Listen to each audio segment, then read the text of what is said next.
الرحمن الرحيم الحمد لله رب العالمين والصلاة والسلام على الحبيب المصطفى أبي القاسم محمد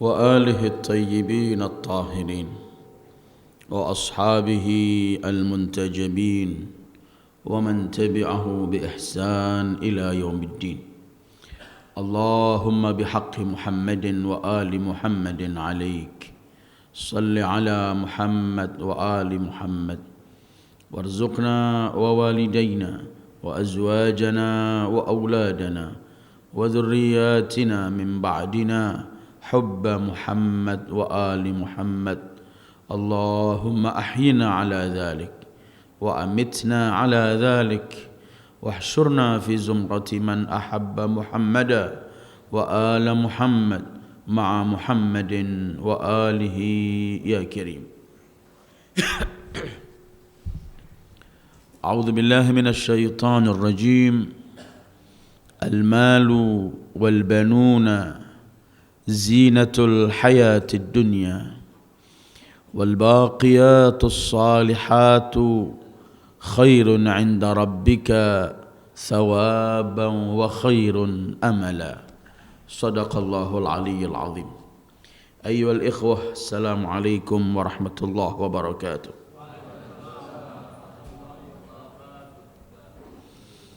Kita baca selawat dulu sama-sama. Allahumma salli ala nuril anwar wa sirril asrar wa tiryaqil akhyar miftahi babil yasar sayyidina Muhammadin al-Mukhtar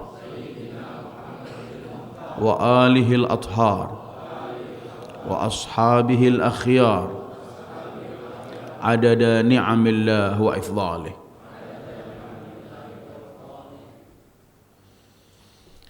Setelah selama bulan Rabiul Awal kita bersama Sayyidil Wujudi Muhammad sallallahu alaihi wa alihi, kita membaca ayat-ayat Al-Quran yang berkaitan dengan beliau. Kita mengulangi lagi sejarah dan biografi beliau. Pada malam ini sebenarnya kita akan kembali kepada surat Al-Baqarah, akan kita teruskan. Tapi nampaknya saya masih ingin berhenti sejenak dengan Sayyidil Wujud Muhammad sallallahu alaihi wa alihi wasallam. Walaupun malam ini saya tidak akan mengkaji Sayyidil Wujud dari Al-Quran, tetapi akan mengkaji Sayyidil Wujud dari ungkapan dan sabda beliau sallallahu alaihi wa alihi.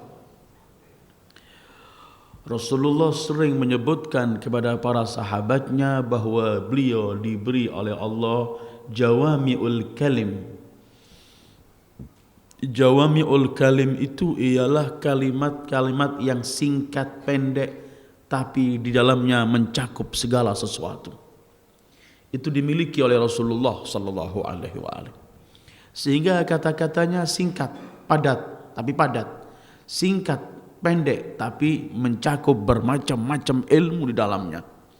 Dan itu yang dimiliki oleh Rasulullah sallallahu alaihi wasallam. Sehingga hal yang begitu panjang, begitu luas, beliau ungkapkan dengan 1-2 kalimat cukup sebagai pegangan. Dan itu salah satu mukjizat yang Allah berikan kepada Rasulullah sallallahu alaihi wasallam.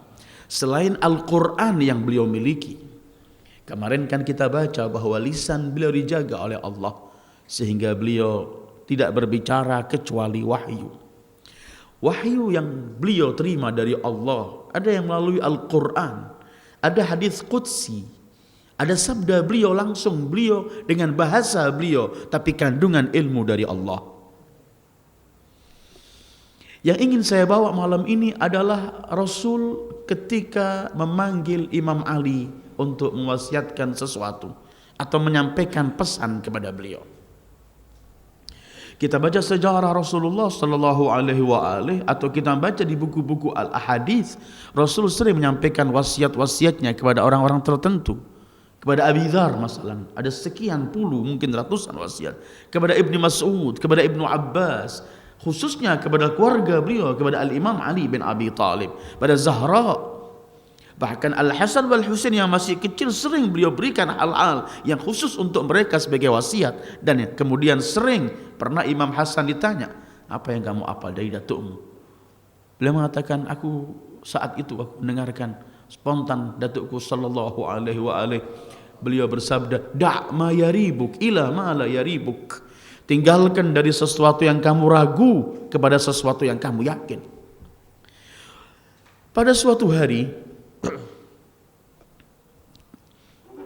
Rasul memanggil Imam Ali bin Abi Thalib. Kemudian beliau bersabda semacam ini, ya Ali,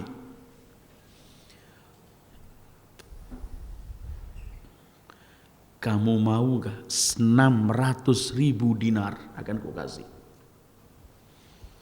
atau 600.000 ekor kambing, atau 600 kalimat, 600.000 kalimat.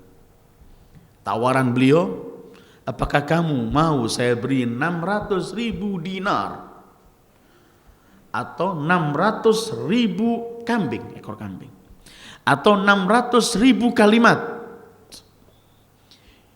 Pilihannya dinar, kambing, atau ilmu. Kalimat artinya ilmu. Dinar, 1 dinar itu 10 dirham. Jadi 600.000 dinar itu jumlah yang begitu besar. Atau 600.000 ekor kambing, begitu banyak, akan memenuhi entah berapa lembah ada gunung. Atau kamu milih 600.000 kalimat. Tapi Al-Imam Ali bin Abi Thalib, pintu kota ilmu Rasul, bagi beliau dinar gak berarti, kambing dan hal-hal semacam itu gak ada nilainya. Yang paling mahal dari Rasulullah bukan ini. Karena itu spontan Imam Ali berkata, aku milih yang 600.000 kalimat ya Rasulullah. Kata Rasulullah, kalau kamu memilih yang 600.000 kalimat, akan kusingkat kalimat itu cuma menjadi 6. Ini kemudian keluar sepertinya 6 tuntunan beliau untuk Imam Ali atau wasiat beliau, dan ini untuk kita semuanya yang membaca apa yang akan kita baca sebentar lagi, sabda Rasulullah sallallahu alaihi wasallam.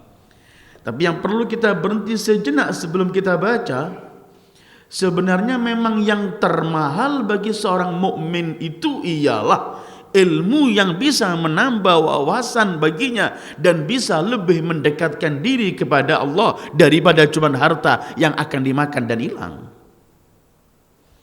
Walaupun bukan semua orang akan memilih ilmu, apalagi zaman sekarang orang lebih menilai harta seseorang, kedudukan seseorang daripada ilmu, apalagi ilmu agama. Kadang-kadang ilmu agama ini dijadikan nomor sekian oleh kaum muslimin. Anak-anaknya yang sudah tidak pandai untuk sekolah umum baru dibuang untuk sekolah agama. Padahal sekolah agama itu tidak ada yang sia-sia. Kita sering mensekolahkan anak-anak kita dalam sekolah umum, dan umum itu penting, sains itu sangat penting dalam Islam. Tapi jangan pernah diremehkan agama, karena semua pengetahuan itu kalau nggak didasari oleh agama akan jadi bencana masa depannya. Dan orang sekolah agama ini, perlu mungkin saya jelaskan sedikit. Kadang-kadang orang menganggap kalau orang sekolah agama itu harus jadi ustadz, harus jadi guru. Padahal tidak. Orang sekolah agama itu untuk dirinya terlebih dahulu. Masa depannya ketika mau hidup dengan Islamnya, mendidik anak istrinya terlebih dahulu. Orang sekolah agama 30 tahun kemudian cuma kerja buka toko, bukan berarti ia menyimpang. Tapi orang yang sekolah menghabiskan uang berjuta, ratusan juta dalam sekolah dan untuk memperoleh insinyur, kemudian tidak menjadi insinyur dan tidak kerja di bidangnya, ini menyimpang. Tapi sekolah agama tidak. Karena sekolah agama terlebih dahulu adalah untuk diri sendiri, untuk keluarga, untuk bekal hidup dengan Islam yang kita miliki. Kamu ya Ali mau saya beri 600.000 dinar, atau 600.000 ekor kambing, atau 600 kalimat. Kata Imam Ali, ya Rasulullah, bal 600.000 kalimat. Aku milih yang 600.000 kalimat. Faqala Nabi sallallahu alaihi wa alihi, fa inni mulakhisuha laka fi 6 kalimat. Aku akan ringkas dalam 6 poin saja. 600.000 itu diringkas jadi 6 poin. Jadi kalau sekarang kita malam ini membaca 6 poin, berarti kita sedang diberi oleh Rasulullah 600.000 kalimat. Apa 6 poin itu? Akan saya baca, Pak. Teks Arabnya tabarrukan daripada Rasulullah sallallahu alaihi wasallam. Baru kita akan berhenti per alinea insyaallah. Ya Ali, idza ra'aitan nasa, ada riwayat idza ra'aita annan nasa. Ya Ali, idza ra'aitan nasa yashtaghiluna bin nawafil fashtaghil anta bil faraid. Ya Ali, idza ra'aitan nasa yashtaghiluna bi'amalid dunya fashtaghil anta bi'amalil akhirah.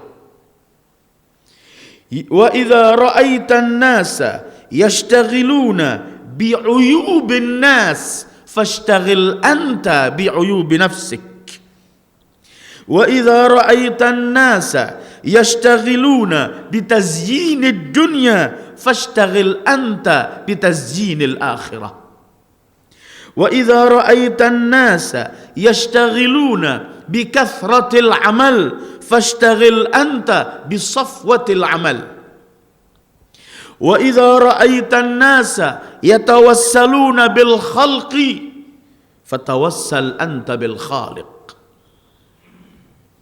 Ya Ali, kalau kamu melihat manusia sibuk melaksanakan yang sunnah, yang gak wajib, kamu sibuklah melaksanakan yang wajib. Ya Ali, kalau kamu melihat manusia sibuk melaksanakan amalan-amalan untuk dunianya saja, kamu kerjalah, amallah untuk akhiratmu. Ya Ali, kalau kamu melihat manusia sibuk membicarakan aibnya orang, sibukkan dirimu untuk melihat aibmu sendiri. Ya Ali, kalau kamu melihat manusia sibuk menghiasi dunianya, sibuklah kamu untuk menghiasi akhiratmu. Ya Ali, kalau kamu melihat manusia sibuk banyak-banyakan amal, kamu sibuklah untuk memilih amal yang terbaik. Ya Ali, kalau kamu melihat manusia selalu berpegangan dan mengharapkan kepada makhluk sesama makhluk, maka kamu mohonlah, berpeganglah kepada Al-Khaliq Allah. 6 ini 600.000 kalimat, nilainya 600.000 dinar, 600.000 ekor kambing. Tapi yang ini termahal karena ini tuntunan hidup. Ayo kita berhenti sejenak dengan 600.000 kalimat Rasulullah yang diringkas jadi 6. Ya Ali, idza ra'aitan nasa yashtaghiluna bin nawafil fashtaghil anta bil faraid. Kalau kamu lihat orang sibuk melaksanakan yang sunnah, yang nafilah, yang nomor 2, sibuklah kamu melaksanakan yang wajib.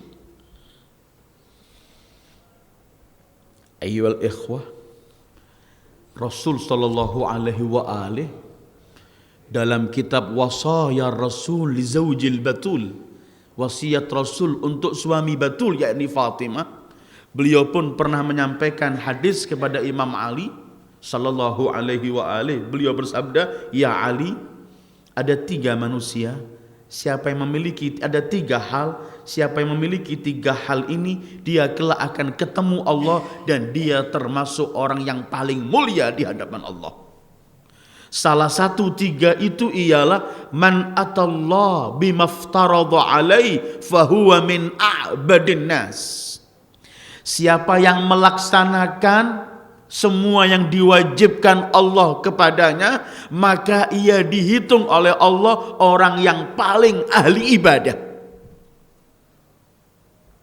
1. Hadis kedua, Rasul sallallahu alaihi wa alihi pernah pun bersabda, "I'mal bi faraidillah takun atqan nas."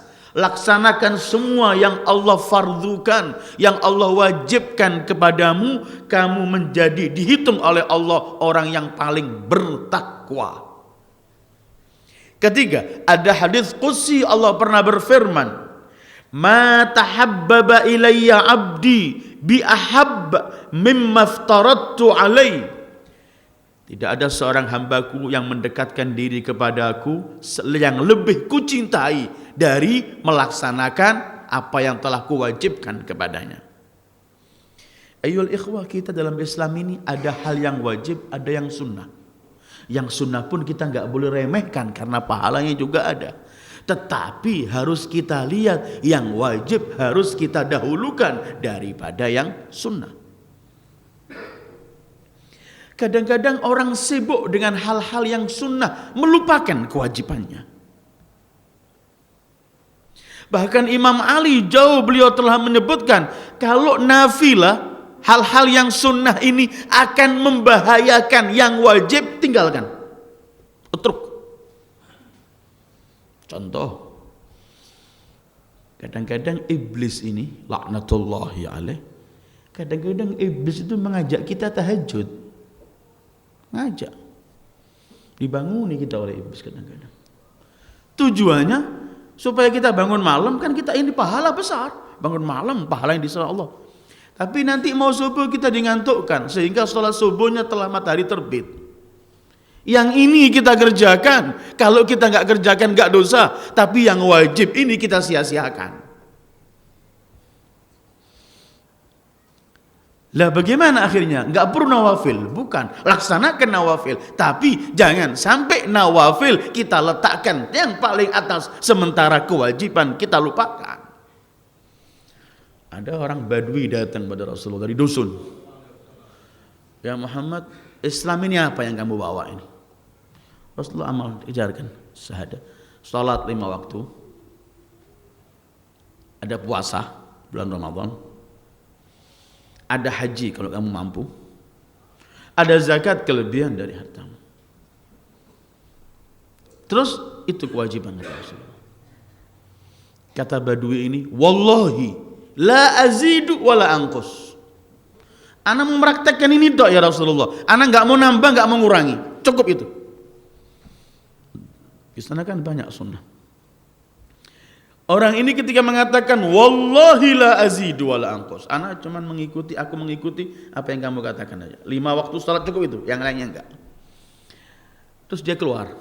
Ketika dia keluar, Rasul bersabda, "Aflahar rajul in sadaq." Sungguh beruntung orang ini kalau dia benar dengan sumpahnya tadi. Artinya dengan kewajiban saja dia sudah cukup menjadi a'badun nas, orang yang ahli ibadah. Sunnah itu besar pahalanya. Dalam riwayat juga akan menutupi kekurangan-kekurangan fardu kita. Tetapi jangan sampai kita sibuk dengan yang sunnah, lupa yang fardu. Ini kehidupan dalam kewajiban.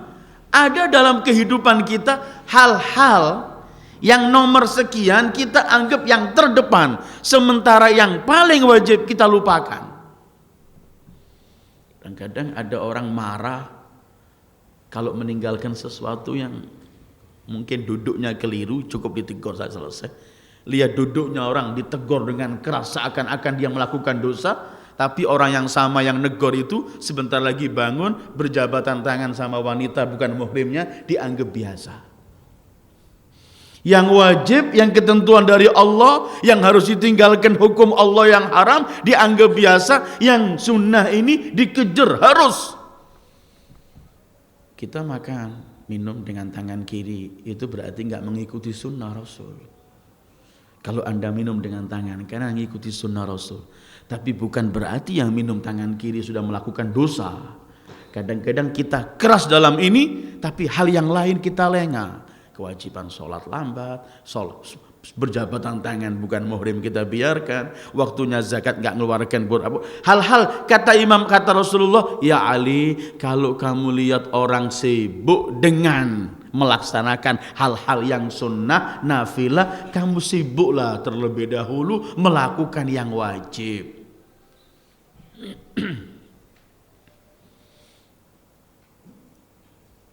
Karena yang wajib itu yang telah ditentukan oleh Allah. Imam Ali pernah menyebutkan begini, tanda-tanda hancurnya negeri, yustadallu ala idbarid daulah bi arba'ah.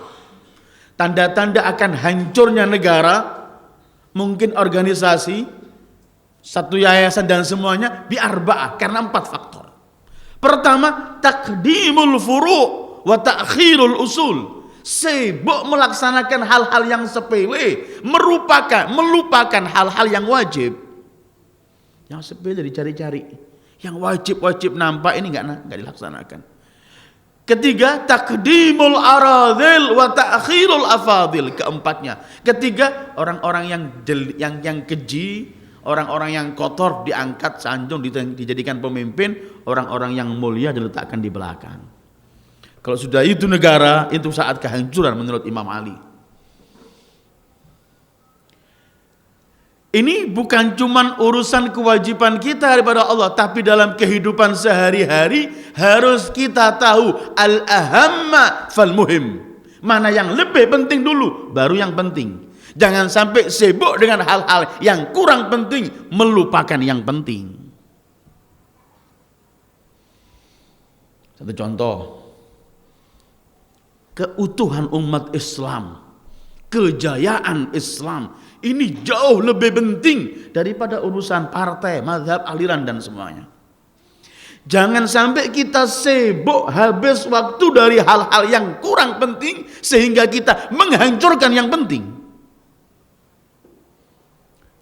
Ini nasihat Rasulullah untuk Imam Ali. Kalau kamu sibuk melihat orang, kalau kamu melihat orang sibuk melaksanakan hal-hal yang nawafil, yang sunnah, sibuklah kamu melaksanakan hal yang wajib.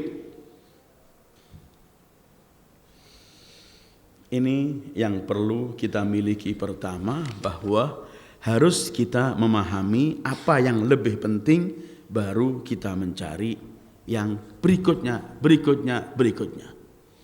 Jangan habis umur untuk hal-hal yang enggak penting sehingga yang penting terlewatkan dari kita.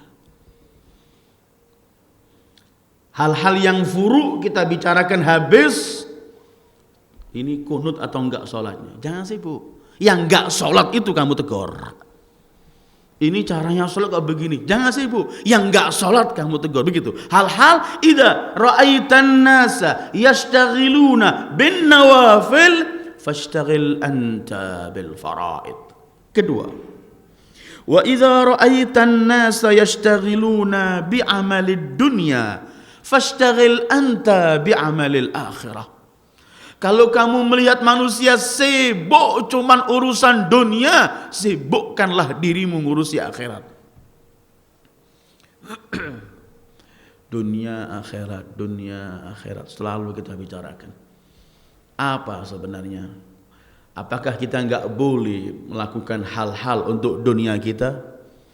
Apakah kita ini cuman urusannya hidup untuk akhirat saja, dunia kita lepaskan? Ayyuhal ikhwah, yang dimaksud oleh Rasul dalam nasihat ini bukan berarti kita dilarang untuk melakukan aktivitas kita sebagai manusia yang hidup di dunia. Silakan nikmati. Tetapi maksud Rasulullah dalam sabda untuk imam ini, jangan sampai mensibukkan dunia saja, tidak pernah sibuk untuk akhirat. Satu.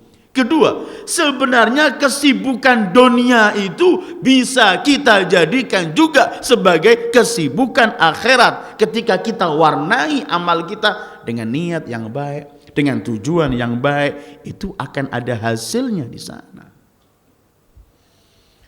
Hitung-hitungannya kalau kita baca Al-Quran, Rabbana atina fid dunya hasanah wa fil akhirati hasanah.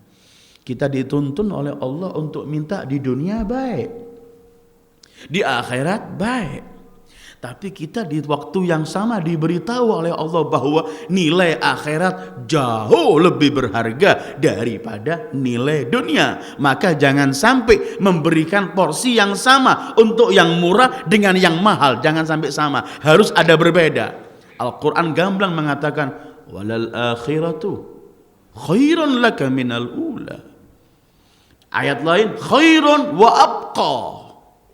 Dunia, akhirat jauh lebih bagus dari dunia. Akhirat lebih indah, lebih kekal. Atau kita menemukan ayat Al-Quran, wa inna daral akhirata lahiyal hayawan. Sebenarnya kehidupan yang sebenarnya adalah akhirat. Ini belum. Nah, karena itu nanti orang-orang yang telah menyesal di akhirat, ketika melihat siksaan dan semuanya, dia teriaknya berkata, ya laitani qaddamtu li hayati. Coba dulu aku dahulukan untuk kehidupanku ini. Seakan-akan dia merasa dulu belum hidup, ini kehidupan yang sebenarnya. Karena itu nasihat Imam Rasulullah, Ali, kalau kamu melihat orang sibuk beramal, bekerja untuk dunia, kamu sibuklah bekerja untuk akhirat. Karena akhirat itu khairun wa abqa. Karena akhirat itu khairun laka minal ula. Dan semua aktivitas dunia kita sebenarnya bisa kita warnai untuk akhirat. Anda sekarang memiliki kenikmatan dunia, nikmati. Tapi dengan waktu yang sama ketika Anda menikmati dunia, menikmati yang Anda miliki, Anda jadikan sesuatu itu untuk bersyukur kepada Allah, ada nilainya di hari kiamat. Anda bantu untuk orang lain, ada nilainya di hari kiamat. Semua yang kita miliki di dunia ini, dari kekayaan sampai tingkah laku sampai senyum saja sesama seorang muslim, semua itu ada nilainya di akhirat. Karena itu nasihat Rasulullah, kalau orang sibuk amal dunia, kamu sibuklah amal akhirat. Sayang. Karena itu Rasulullah pernah bersabda, innamal majnunu man athara dunya 'alal akhirah. Orang gila yang sebenarnya itu ialah yang sibuk mendahulukan dunianya atas akhiratnya. Kalau kita ini bukan orang muslim, silahkan, gak percaya akhirat, gak percaya surga, gak percaya semuanya, silahkan. Kita ini percaya ada surga, ada segala macam, tapi masih mendahulukan yang murah, melupakan yang mahal. Kalau kamu melihat orang sibuk dengan dunianya, amal dunia, sibuklah kamu dengan amalan akhiratmu ya Ali. Kenapa orang tidak mengisi tabungan di akhirat, sementara ia pasti akan ke sana? Heran kan? Kalau sekarang ini kita ditakdirkan oleh Allah besok pagi mau keluar kota, sampai 3-4 hari, atau mau entah pergi jauh, pasti kita mempersiapkan bekal, pasti lumrah itu, entah pakaian kita, entah uang kita, entah persiapan semuanya. Karena kita yakin tanpa bekal ini nanti saya terlantar di sana, sulit. Minim harus kita bawa uang, kalau nggak bawa bekal berat, bawa uang bisa dengan bekal itu belanja di sana, tapi harus punya bekal. Sementara kita pergi ke akhirat itu pasti.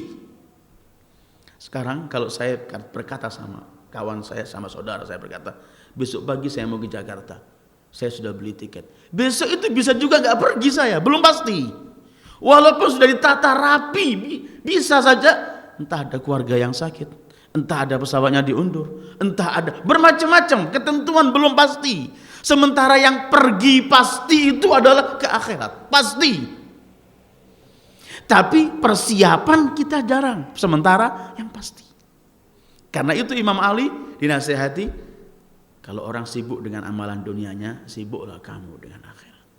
Ini pun berarti mensibukkan diri dengan yang lebih indah, lebih mahal, lebih berharga daripada yang tidak berharga.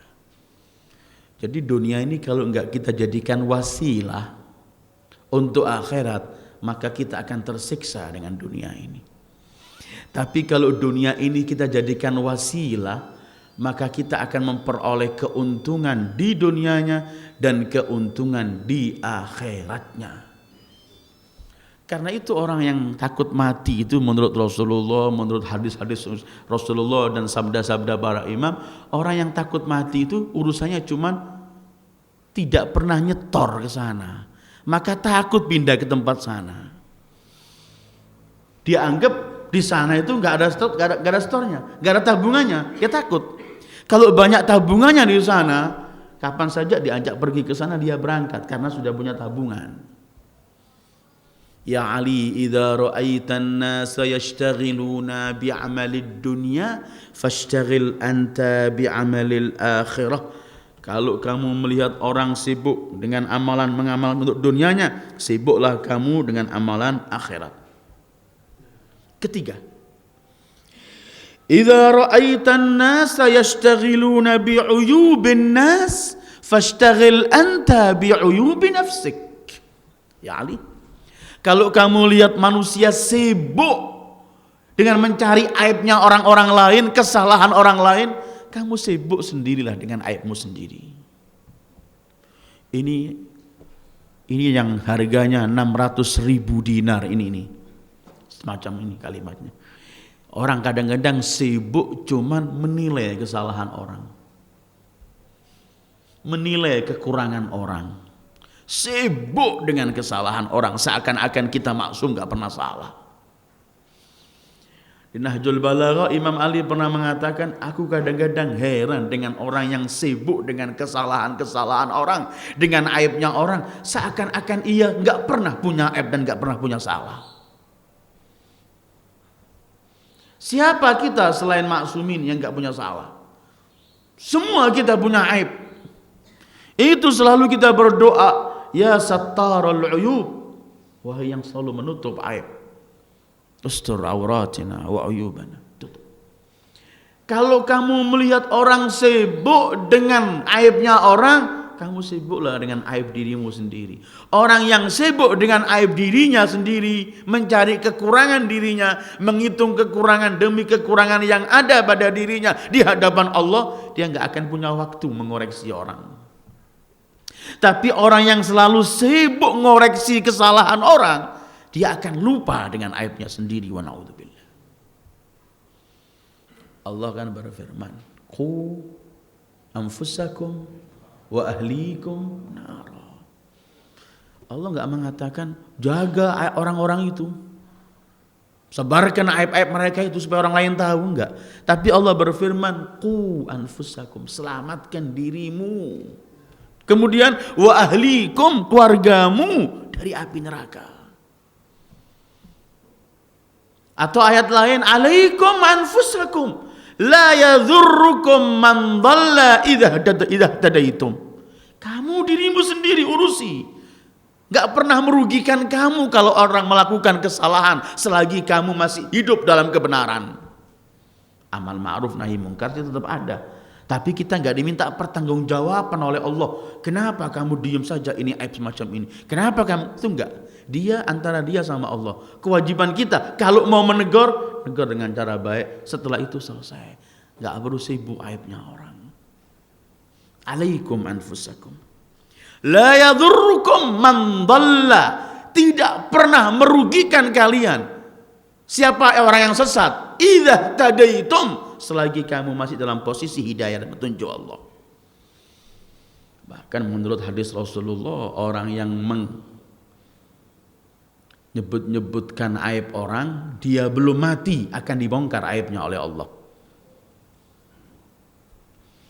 Jangan kita bangga mempermalukan aibnya orang.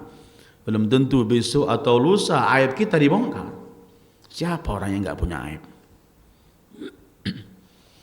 Justru hadis lain Rasulullah menyebutkan, man satara aiba akhi Siapa yang menutupi aib saudaranya, Allah akan tutupi semua aibnya di tempat yang lebih mulia, yaitu di para malaikat kelak di mahsyar. Ya Ali, idza ra'aita an-nas yashtaghiluna bi 'uyubin nas, fashtaghil anta bi 'uyubi nafsik. Masih ingat wasiat Allah kepada Nabi Musa alaihissalam. Ya Musa, ma dumta la tara dhunubak tughfar, fala tashtaghil bi 'uyubin nas. Musa, selagi kamu belum tahu dosamu sudah diampuni atau belum, kamu jangan sibuk dengan kesalahan orang. Nabi Musa sih maksum, tapi ini khitab untuk kita. Selagi kita ini belum tahu dosa kita sudah diampuni atau tidak, kenapa kita sibuk dengan aib orang lain?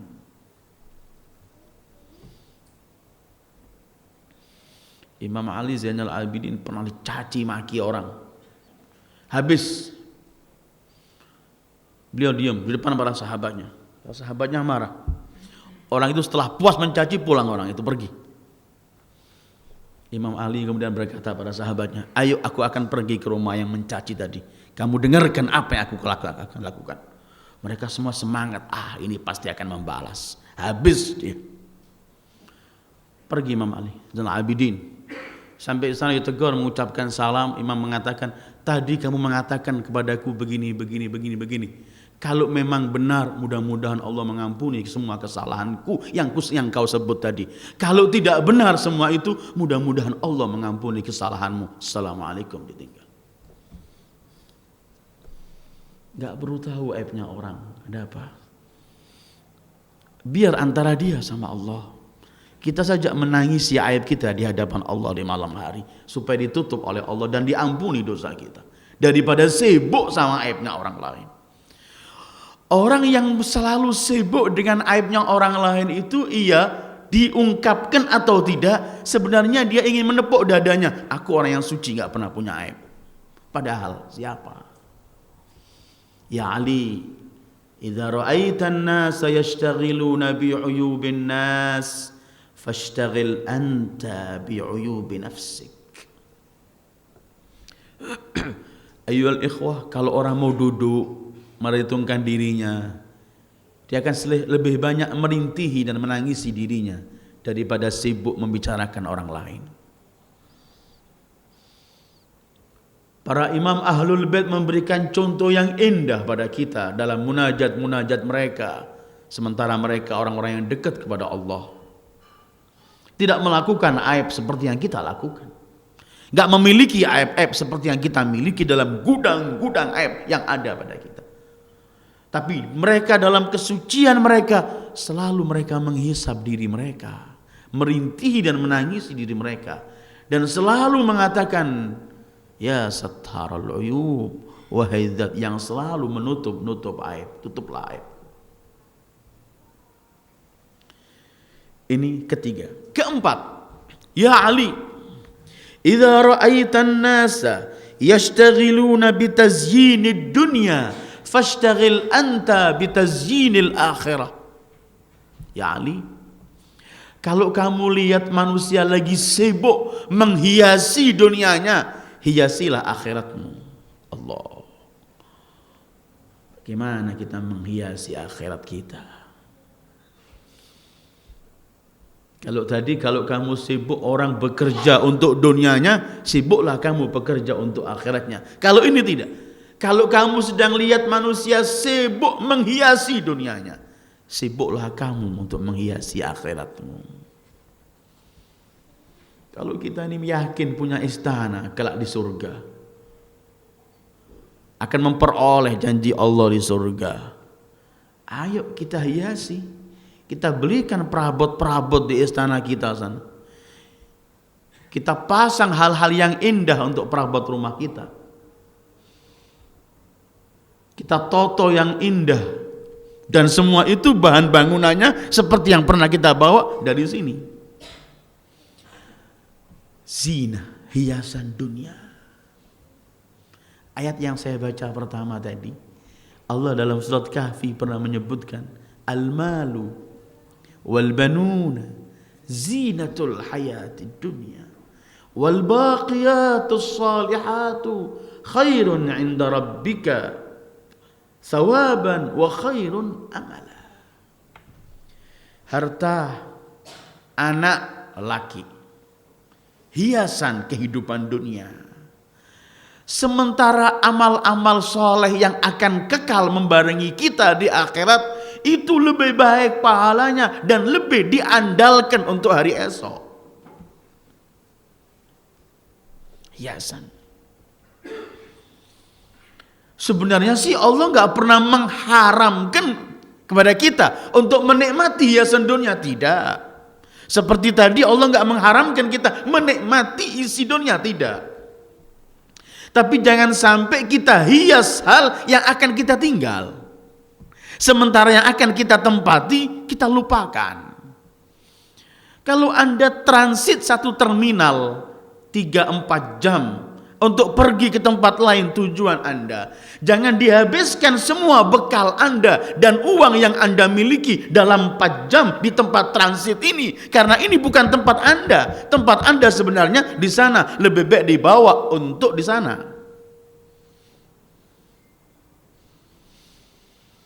Allah enggak mengharamkan. Allah berfirman, "Qul man harrama zinatallah allati akhraja li'ibadihi wat-tayyibati minar rizq qul huwa lilladzina amanu fil hayatid dunya khalisatan yaumal qiyamah." Katakan wahai sayyidil wujud Muhammad sallallahu alaihi wa alihi, siapa yang mengharamkan hiasan dunia yang Allah keluarkan untuk hamba-hambanya?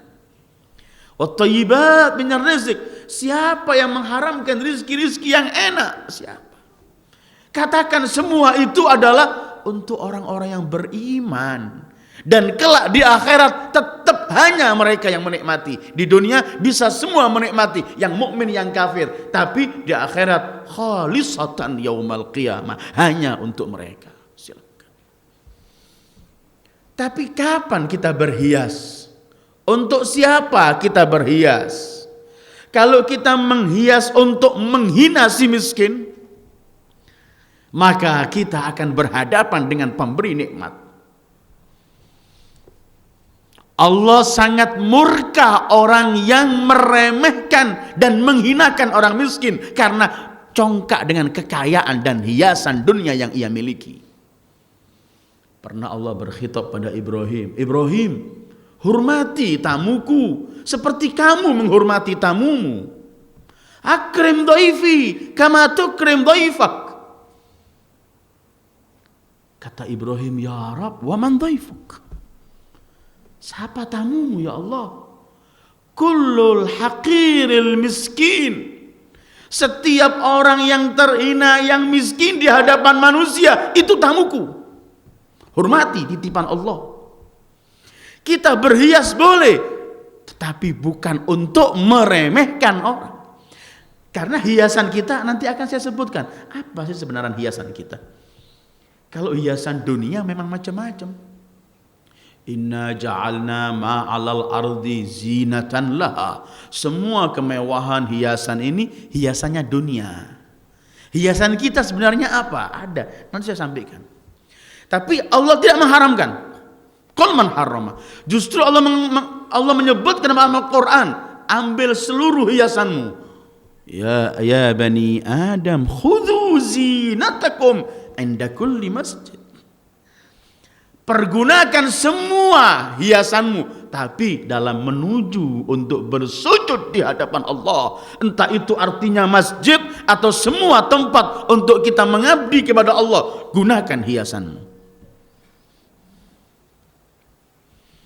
Kalau kamu melihat manusia sibuk dengan menghiasi dunia, sibuklah kamu menghiasi akhirat.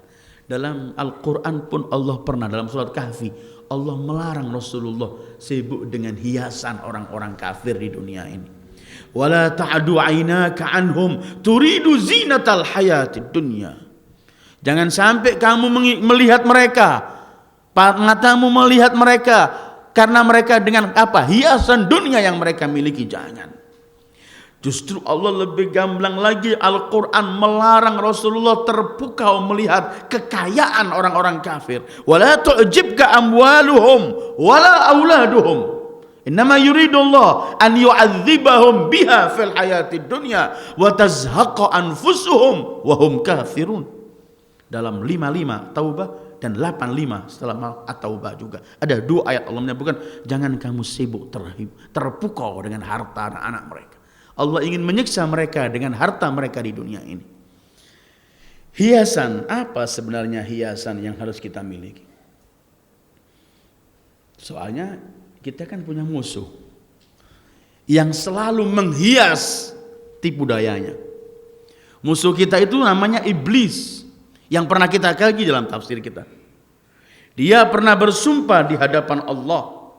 Qala Rabbi bima aghwaytani la uzayyinanna lahum fil ard wa la ughwiyannahum ajma'in illa ibadaka minhumul mukhlasin. Ya Allah, Tuhanku, aku akan hias, aku akan sesatkan seluruh anak Adam. Amalan yang jelek dihias oleh syaitan, nampaknya indah. Hiasan. Kalau cuman cemerlangnya lampu itu hiasan dunia, zinatal hayatid dunia. Aksesoris itu hiasan dunia, tidak menyampaikan kita ke sana. Kalau sebenarnya kita mau hiasan kita yang sebenarnya, yang akan menguntungkan kita ketika kita berhias di sini dan kelak akan menjadikan hiasan kita di sana. Dengarkan surat Al-Hujurat, Allah berfirman, "Walakinnallaha habbaba ilaikumul iman wa zayyanahu fi qulubikum wa karaha ilaikumul kufra wal fusuq wal isyan." Sebenarnya hiasan seorang mukmin itu ialah ketika ia menghiasi dirinya dengan keimanannya, itu hiasan. Habbaba ilaikumul iman wa zayyanahu, Allah menghiasi dengan keimanan itu hati kita. Kalau hati kita hiasi dengan keimanan, itu hiasan penampilan kita di dunia, penampilan orang yang mengikuti Sayyidil Wujud. Penampilan kita kelak di akhirat, penampilan orang yang akan memperoleh syafaat Sayyidil Wujud. Maka ini hiasan yang abadi, ini hiasan yang sarmadi, kekal abadi. Belum mampu kita untuk mencongkakkan hiasan yang kita miliki. Harta ini apa? Pasti kita tinggalkan. Enggak boleh menikmati, boleh nikmati. Jangan sampai enggak menikmati dunia Allah berikan. Mata'an lakum, kenikmatan untuk kalian. Tapi ilahin, jangan sampai menghias yang akan sirna, lupa menghias yang akan abadi kita miliki. Masa kita ini transit di hotel semalam, terus kita manggil orang untuk mengganti kamar gift hotel, kita belikan perabot hotel semalam, besok kita tinggal, bukan milik saya. Sementara di rumah kita yang akan kita tempati itu semestinya kita hias. Fashtagil anta bitazyinil akhirah. Ayyuhal ikhwah, zina atau hiasan kita yang sebenarnya ialah menghiasi diri kita dengan keimanan. Itu iman itu benteng sekaligus hiasan.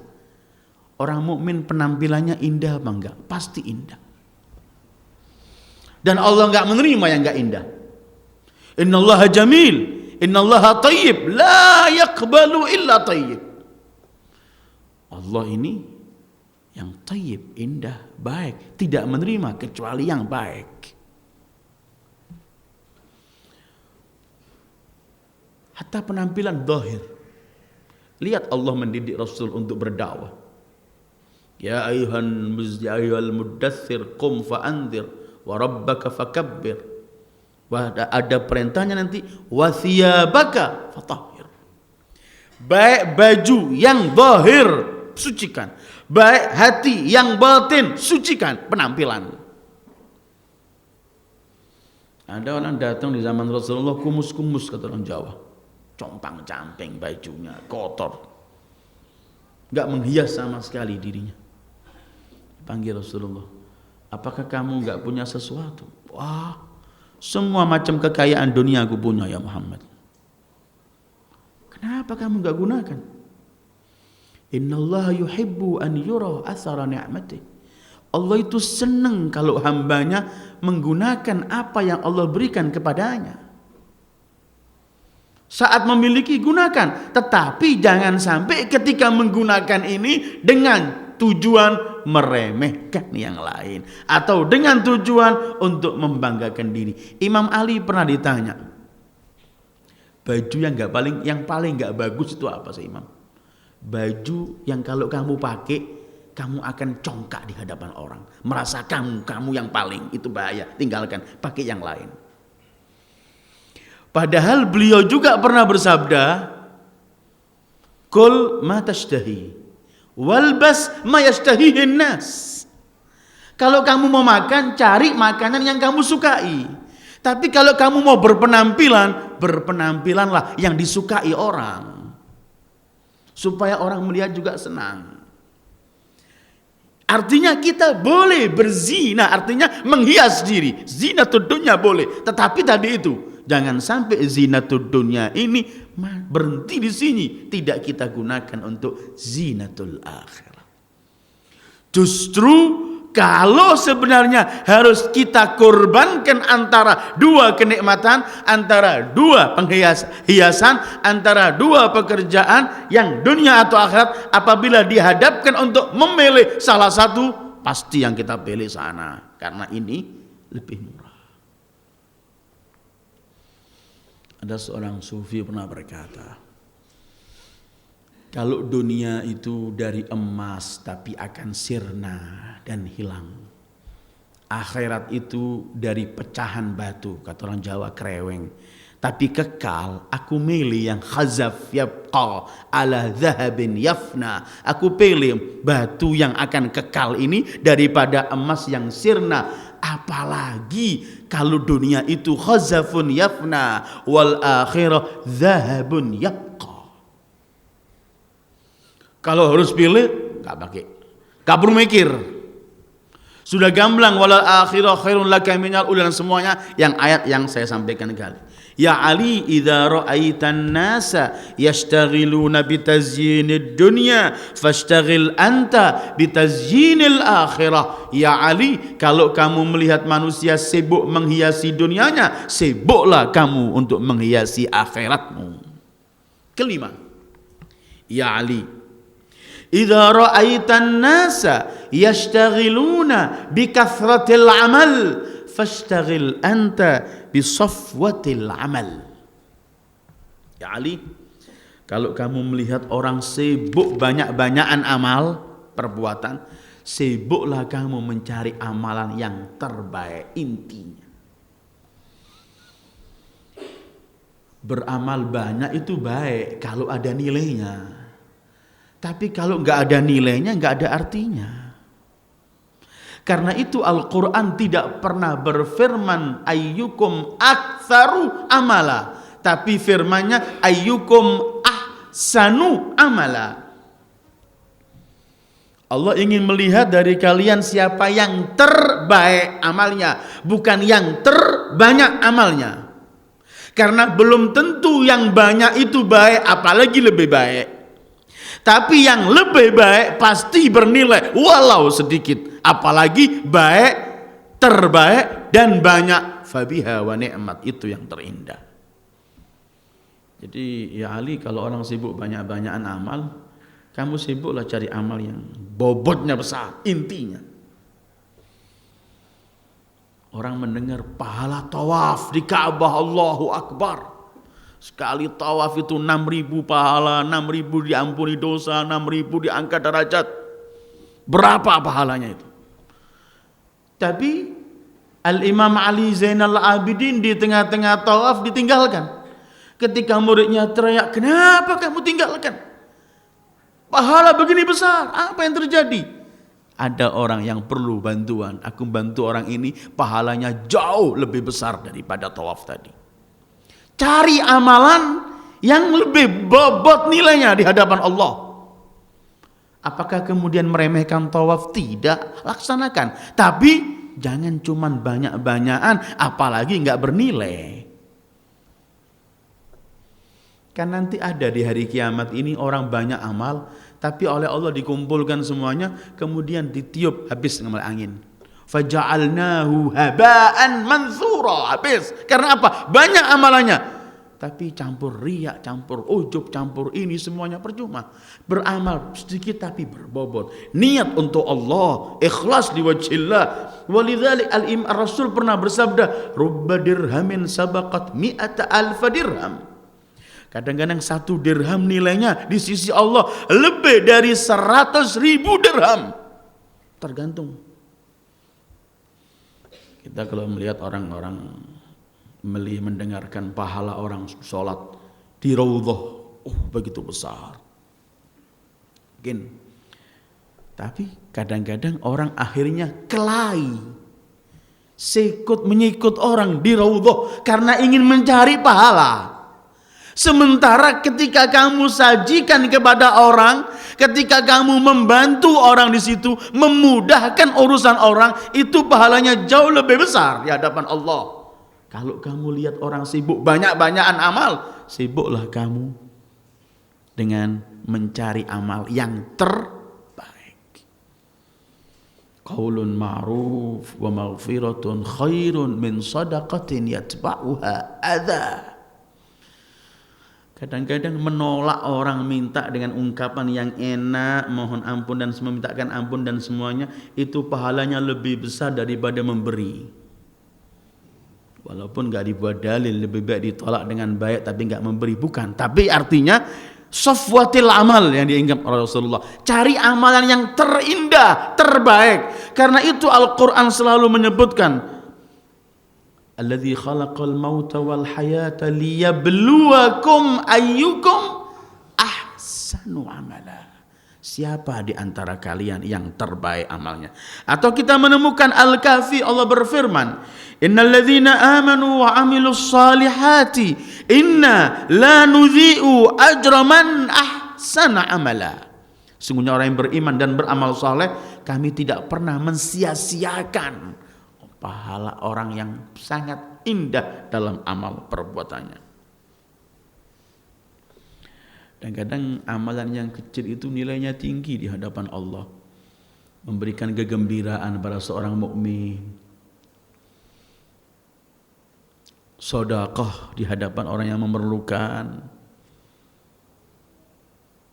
Banyak kadang-kadang orang masuk surga dengan hal-hal semacam itu dibanding dengan hal-hal sholat dan puasa sunnah yang banyak tapi tidak lihat kanan kirinya, tidak melihat hal-hal. Satu contoh, kita kadang-kadang melihat yang ada di luar ini, mudah-mudahan kita enggak tergolong. Kadang-kadang orang ada masalah dalam urusan dia habiskan puluhan juta pergi ke sana, pergi ke sini, pergi keliling. Lupa di rumah dia ada ibunya. Kok cuman urusan surga di bawah telapaknya. Disia-siakan ibunya pergi ke orang sana, ke orang pandai sana, tidak dilarang. Tapi jangan sampai ke sana yang ada ini safatul amal di sini terlupakan. Wahai Ali, kalau kamu sibuk melihat orang banyak-banyakan amal, sibuklah kamu mencari amal yang terbaik. Yang diharapkan sih banyak dan terbaik. Itu yang diharapkan. Tapi jangan sampai banyak-banyakan saja tapi nggak bernilai. Nanti ada di hari kiamat itu orang mikul amalannya, tapi sampah semuanya. Amilatun nasibah. Wujuhun yauma idzin khasyah, itu ada yang amilatun nasibah. Banyak amalannya, tapi malah menjadi beban. Banyak beramal, tapi nasibah, mensulitkan, merepotkan. Sebagai contoh, mudah-mudahan enggak tergolong kita menghibah orang gila. Mudah-mudahan Allah menyelamatkan kita dari penyakit-penyakit semacam itu. Kadang-kadang kita melihat di jalan ini, la haula wala quwwata illa billah. Orang gila, kita melihat itu enggak kuat, kesian kita. Dia bawa tas, bawa mikul kresek, bawa segala macam dengan susah dipikul. Apa yang dibawa? Semua enggak berarti. Kelak di hari kiamat ada orang mekul banyak amalannya, tapi nggak bernilai. Wujuhun yauma idzin khasyah apa? Amilatun nasibah. Maka carilah amalan yang safwah, yang terindah, bernilai. Orang pernah berkata begini, kalau kamu mengasihkan hadiah pada saya, a'tini ma khaffa hamluha wa ghala thamanuha. Kasihkan kamu padaku hadiah yang bawaannya ringan tapi harganya mahal. Khaffa thamanuha wa ghala, khaffa hamluha wa ghala thamanuha. Daripada hal-hal yang berat tapi gak bernilai. Amilatun nasibah, beramal bukan gak beramal, tapi malah mensulitkan dirinya sendiri. Wahai Ali, dari 600.000 kalimat ini, hei Ali, kalau kamu melihat orang sibuk banyak-banyakan beramal, sibuklah kamu mencari intinya amal perbuatan itu, yang terbaik dari amalannya. Terakhir, ya Ali, idza ra'aitan nasa yatawassaluna bil khalqi fatawassal anta bil khaliq. Kalau kamu melihat orang sibuk mengandalkan dirinya, menggantungkan dirinya, mengharapkan kepada sesama makhluk, harapkanlah, serahkan dirimu dan harapanmu kepada Al-Khaliq Allah. Ada orang yang diandalkan, yang dia lihat pejabat, orang kaya, sudah doa, diberi oleh Allah kesempatan doa, pintu gak ditutup, doa di hadapan Allah, meminta hajat, tapi yang di benak kita orang kaya yang ada di daerah ini. Sementara kita doa kepada zat yang paling kaya, masih ada hal-hal yang membawa kita berharap kepada selain Allah. Ya Ali, kalau kamu melihat orang sibuk menaruh harapannya, meletakkan senderannya kepada makhluk, kamu pergilah kepada Khalik, kepada Allah. Allah kan kita kan semua yakin yang maha mampu Allah, yang maha kaya Allah, yang bisa menyelesaikan semua urusan Allah. Kita yakini. Kalau sudah itu yang kita yakini, maka kita pergi kepada ayat perintah Allah dalam ayat Al-Quran. Kemana? Kepada siapa kita menyandarkan diri? Allah cuma berfirman, wa tawakkal 'alal hayyil ladzi la yamut. Bertawakkallah, bersandarkan dirilah, berharaplah kepada zat yang hidup selamanya, tidak pernah mati. Orang kaya bisa miskin, pejabat bisa jadi mantan, orang yang kuat bisa jadi lemah. Semua ada masanya. Tetapi Allah Al-Hayyul ladzi la yamut. Ibnu Adam, mata aghlaqtu laka babi hatta tahtaja ila bab ghairi. Anak Adam, kata Allah, kapan ku tutup pintuku sampai kamu mengetok pintu selainku? Kapan? Kalau kamu melihat orang sibuk bertawakal kepada yang lain, menisbatkan, mengharapkan, kamu berisbatkanlah kepadaku. Tawassul di sini bukan berarti seperti tawassul yang kita baca itu. Tawassul kita berharap kepada, tawassul melewati orang-orang suci yang kita minta Allah. Bukan itu artinya. Tapi nanti menyandarkan diri, mengharapkan. Kemarin juga pernah kita baca wasiat Allah kepada Musa. Ya Musa, madum tala tara zawala mulki, fala tarju min ahad. Kalau selagi fala tarju ahadan ghairi, selagi kamu belum pernah melihat kerajaanku ini runtuh, kamu jangan berharap pada selainku. Di depan saya ini ada kitab kumpulan dari Ahaditsul Qudsi. Nama kitab ini Kalimatullah. Ingin saya bacakan beberapa ancaman dari Allah kalau ada hamba Allah yang berharap pada selain Allah. Dalam kesulitan kita, kadang-kadang kita berharap pada selain Allah, kita nggak pernah memperoleh sesuatu. Orang dalam kesulitan pergi ke, kadang-kadang orang yang nggak punya iman ke tempat-tempat yang dilarang oleh Allah. Tempat-tempat yang jelas-jelas dilarang oleh Allah karena nampak kesyirikan di sana. Allah berfirman dalam hadits qudsinya begini. Wa ma'tasama ahadun min ibadi bi ahadin min khalqi araftu dzalika min niyyatihi illa qata'tu lahu asbab as-samawati min yadayhi wa asakhtul arda min tahtih wa lam ubali bi ayyi wadin halak. Kalau ada hambaku, salah satu dari hambaku, ia mengandalkan kepada makhlukku bukan kepada aku, maka aku akan jadikan semua sebab-sebab kemudahan di langit maupun di bumi tertutup untuknya, dan akan kuhancurkan dia dan aku gak pedulikan. Satu. Kedua, wa ma min makhluqin ya'tasimu bi makhluqin duni illa qata'tu asbabas samawati wal ardi min duni fa in sa'alani lam u'ti wa in da'ani lam ujibhu. Kalau ada seorang makhluk mengandalkan sesama makhluk, aku tutup semua pintu hajatnya. Minta kepadaku, tidak aku beri. Minta diselesaikan urusannya, tambah aku berikan urusan dia. Sebaliknya, wa ma min makhluqin ya'tasimu bi duna ahadin min khalqi illa dhamanatis samawati wal ardu rizqah fa in da'ani ajabtuh. Kalau ada seorang makhluk mengandalkan hanya kepadaku, langitku dan bumiku akan menjamin rizkinya, menyelesaikan urusannya, dan apabila mohon kepadaku akan kuberikan. Kemudian di hadis yang panjang Allah menyebutkan begini, wa izzati wa jalali wa majdi wa irtifai ala arsy la uqatti'anna amala kulli mu'ammilin ghairi bil yas wa la aksuwannahu thawbal madalla bainan nas wa la unahhiyannahu min qurbi wa la ubaidannahu min wasli. Demi kemegahanku, demi kemuliaanku, demi kekayaanku, aku akan patahkan, aku akan putus harapan semua orang yang berharap kepada selainku. Aku putuskan harapannya dengan putus asa. Aku akan jadikan ia terhina di tengah-tengah manusia. Kemudian aku akan jauhkan ia sehingga enggak mampu memperoleh lazid, nikmatnya munajat kepadaku.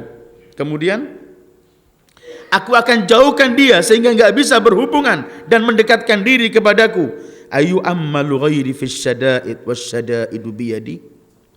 Apakah ia berharap untuk agar ada orang lain menyelesaikan urusan-urusannya yang sulit, sementara semua urusan sulit itu hanya padaku yang bisa menyelesaikan.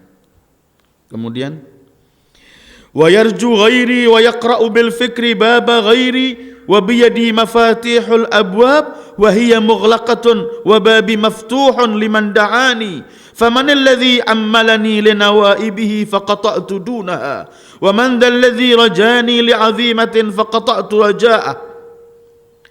Dia sibuk mengetuk pintu-pintu yang lain, padahal semua pintu tertutup, yang terbuka hanyalah pintuku. Ini pelajaran besar. Kadang-kadang kalau kita kesulitan ini, kata orang, kalap. Kita gunakan hal-hal yang lain, padahal ketentuan cuman pada Allah. Silahkan kita berusaha. Nabi Allah Ya'qub ketika mengajarkan tawakal, beliau usaha. Jangan masuk lewat pintu satu, masuk usaha. Tapi inil hukmu illa lillah, ketentuan hanya di tangan Allah. Hadis ini panjang, cuman yang ingin saya bawa sebentar ini hanya beberapa kalimat saja. Ketika Allah menyebutkan dalam ja'altu amala ibadi indi mahfudha falam yardau bihifdhi wa mala'tu samawati mimman la yamal min tasbihi wa amartuhum an la yughliqul abwaba baini wa baina ibadi falam yasiqu biqauli. Aku jadikan seluruh pintu-pintu ini terbuka. Aku perintahkan langitku dan bumiku semua yang bertasbih kepadaku untuk menyelesaikan semua urusan orang atas ketentuanku. Tapi kenapa mereka berpaling dariku?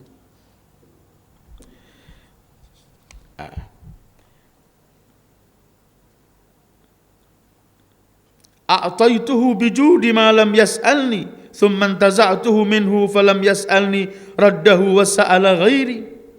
Aku yang memberikan kepadanya semua kekayaan ini. Apakah ketika ia memperoleh kesulitan, ia berpaling dariku, melupakan semua pemberianku itu?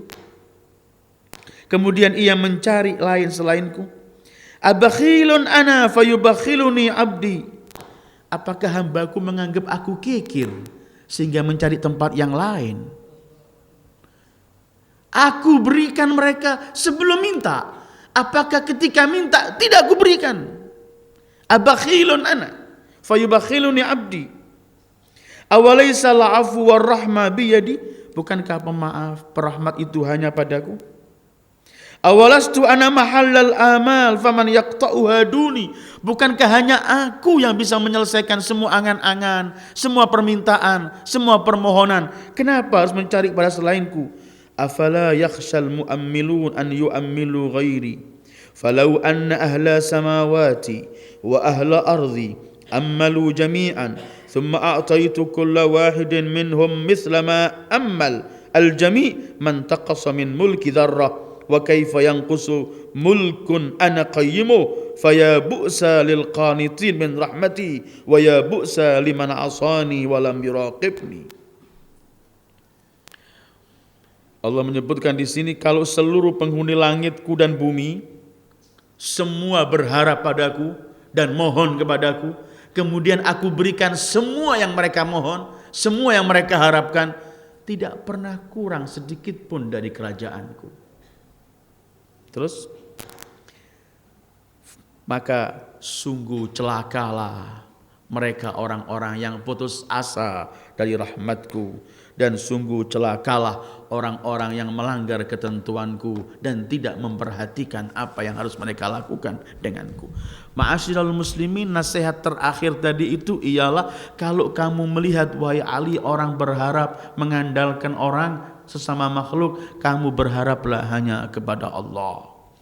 Ayyuhal ikhwah, 6 ini nasihat Rasulullah untuk Imam Ali yang nilainya 600.000 dinar, 600.000 ekor kambing, dan 600.000 kalimat yang dipilih oleh Imam Ali. 600.000 kalimat, dan ini bukan cuma urusan 600.000 dinar, 600.000 ekor, tapi seluruh kekayaan dunia dari awal sampai nanti hari kiamat tidak berarti kalau dibandingkan dengan nasihat-nasihat 6 dari Rasulullah yang tidak berbicara kecuali wahyu untuk Al-Imam Ali bin Abi Thalib sebagai pintu kota ilmunya. Dan nasihat ini untuk kita, ini pegangan hidup kita 6 ini. Kalau orang lain sibuk dengan yang sunnah, sibuklah kamu dengan yang wajib. Kalau orang lain sibuk dengan amalan akhirat dunia, sibuklah kamu dengan amalan akhirat. Kalau orang lain sibuk dengan aibnya orang, sibuklah kamu dengan aibmu sendiri. Kalau orang lain sibuk dengan menghias dunianya, sibuklah kamu untuk menghiasi akhirat. Kalau orang lain sibuk dengan banyak-banyakan amal, sibuklah kamu dengan amal yang terbaik. Kalau orang lain berharap pada sesama hamba Allah, berharaplah kamu kepada Allah yang pintunya tidak pernah tertutup. Ma'asyiral muslimin, kajian kita di Rabiul Awal Rasul dalam Al-Quran, kita akhiri kajian kita malam ini dengan nasihat Rasulullah untuk Imam Ali, dan itu pegangan kita juga untuk kita menuju kepada Allah. Dan setelah ini kita akan kembali kepada surat Al-Baqarah sampai kita diberi oleh Allah panjang umur, ketemu lagi Rabiul Awal, kita akan membicarakan Rasul dalam Al-Quran. Wassallallahu ala sayyidina Muhammad wa alihi ajma'in. Wassalamualaikum warahmatullahi wabarakatuh.